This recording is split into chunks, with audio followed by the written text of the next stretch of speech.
Obsidian Entertainment and Private Division announced that upcoming sci-fi RPG The Outer Worlds will be partnering with Epic, meaning that come launch day it will be available on Epic Games and the Windows Store for its PC launch. This means that The Outer Worlds will not be available on Steam for PC fans at launch. However, this might not mean that it won't be available on Steam forever, as this will be a part of a 1-year exclusive agreement, and the tweet mentions other digital platforms 12 months later. This is fast becoming a new choice for developers and publishers to strike up a first-year deal with Epic. Only last week, XCOM creator Julian Gollop made a similar move for his upcoming mutant turn-based title Phoenix Point.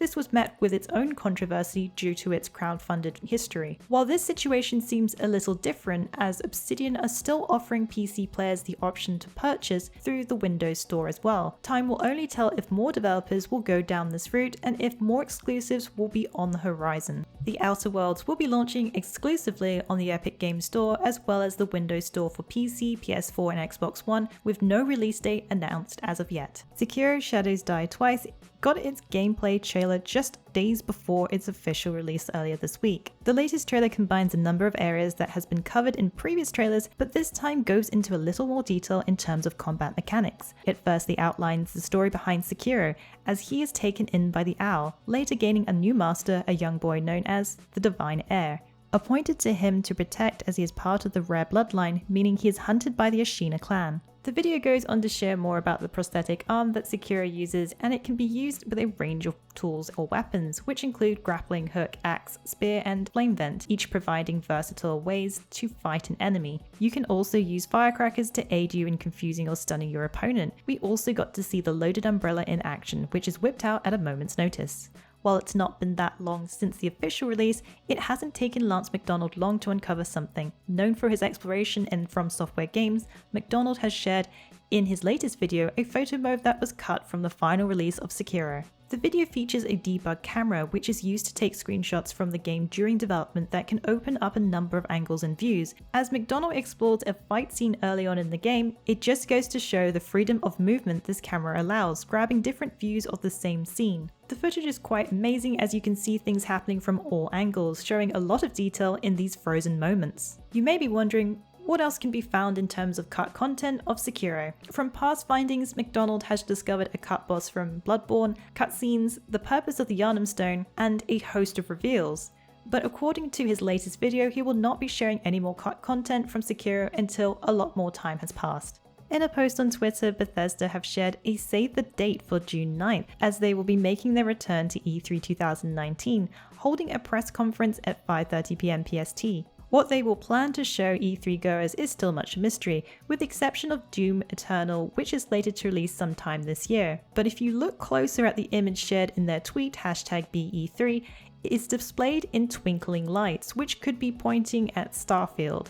Further clues include a dragon flying in the background, which could be related to Elder Scrolls 6. To have a better guess of what they could be showing, we'd have to take a look at last year's reveals. It was at last year's E3 when Bethesda released more details about Fallout 76 as a multiplayer survival, as well as its release date. The mobile game Elder Scrolls Blades was also announced, but one of the bigger reveals was Elder Scrolls 6 being confirmed to be in the works, as they shared a teaser trailer, but not much else was revealed about the title. A new IP, Starfield, was also featured, a single-player RPG set in space, but its release seemed to be quite far off in the future. As Bethesda shared, they're looking at the next generation of gaming technology, hinting possibly at the next PlayStation or Xbox console. What do you think Bethesda will be showcasing this E3? Let us know in the comments below. Furthering the range of retro games on Xbox One backwards compatibility list, Konami's Castlevania Harmony of Despair joins this March. The title that originally released on the Xbox 360 is now playable on Xbox One. If you don't own the disc, you can pick up the game for $15 from the Microsoft Store, as well as character packs for a further few dollars. Castlevania Harmony of Despair is a multiplayer game featuring characters, sprites, locations from many of Castlevania's titles, following the story of the Cursed Book of Grimoire, where the story of the sinister citadel Castlevania is written. Players can join up to 6 players online in co-op, grouping up to gain powerful combos, attacks together in this platformer game. These backward-compatible games can be purchased through the Xbox Store, or if you already own a copy, simply insert the disc.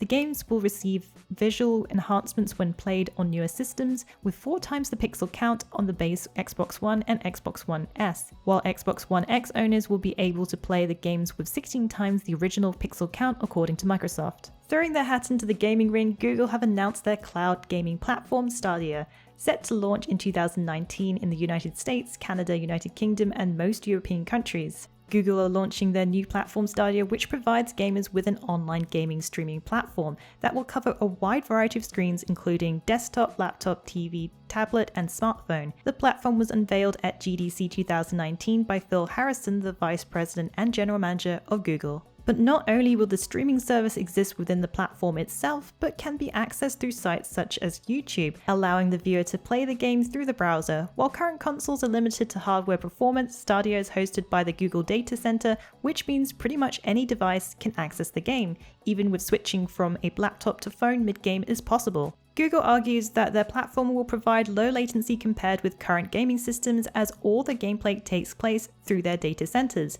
This will be great for those who will want a choice in how they game, as well as cutting down the limitation when it comes to hardware, but of course this all relies on a decent and stable internet connection. Currently, Google have yet to share whether this will be a subscription-based service, the list of games they'll carry, and what pricing features that it will offer. However, Doom Eternal has already been revealed to be one of the games to appear on Stadia, and it will run at 4K resolution at 60 FPS. In order to gain feedback from Sega fans, the developer is now hosting a survey hoping to gain insight to what players want for their most popular franchises, in a bid to help us determine the next steps for some of our most popular series, including Sonic the Hedgehog, Yakuza, Valkyria Chronicles, Phantasy Star, and more. Sega are hosting a survey. While the questions are pretty standard, asking the usual what consoles or devices you use to play games, whether you plan to purchase any new items in the next year, there are a few that concentrate on some of the most iconic titles in their series of games.